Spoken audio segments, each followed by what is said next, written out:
कणकवली तालुक्यातील कळसुली येथील श्री स्वामी समर्थ मठात श्री स्वामी समर्थ महाराजांचा प्रकट दिन सोहळा शुक्रवारी 20 मार्च रोजी विविध धार्मिक व सांस्कृतिक कार्यक्रमांनी उत्साहात पार पडला। या निमित्ताने संपूर्ण मठ परिसर भक्तिमय वातावरणाने भारावून गेला होता। पहाटे काकड आरतीने कार्यक्रमाची सुरुवात करण्यात आली। त्यानंतर पुण्यहवाचन, अभिषेक, होम हवन, श्री सत्यनारायण महापूजा, महाआरती आणि महाप्रसादाचे आयोजन करण्यात आले। तसेच श्री स्वामी समर्थ चरित्राचे सामूहिक पठण करण्यात आले।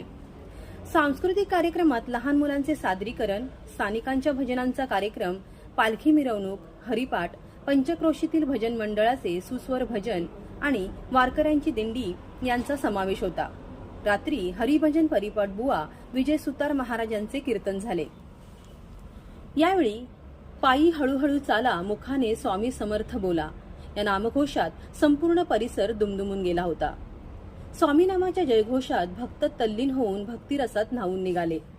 सिंधुदुर्ग जिल्ह्यातील भाविकांनी मोठ्या संख्येने उपस्थित राहून स्वामींचे दर्शन घेतले व महाप्रसादाचा लाभ घेतला। प्रेमदया प्रतिष्ठान मुंबई आणि श्री स्वामी समर्थ मठ कळसुली यांच्या वतीने अध्यक्ष हनुमंत सावंत यांनी या कार्यक्रमाचे उत्कृष्ट नियोजन करून सोहळा यशस्वीपणे पार पाडला। एकूणच स्वामी नामाच्या अखंड घोषात कळसुली येथील श्री स्वामी समर्थ मठ परिसर भक्तिमय वातावरणात उजळून निघाला।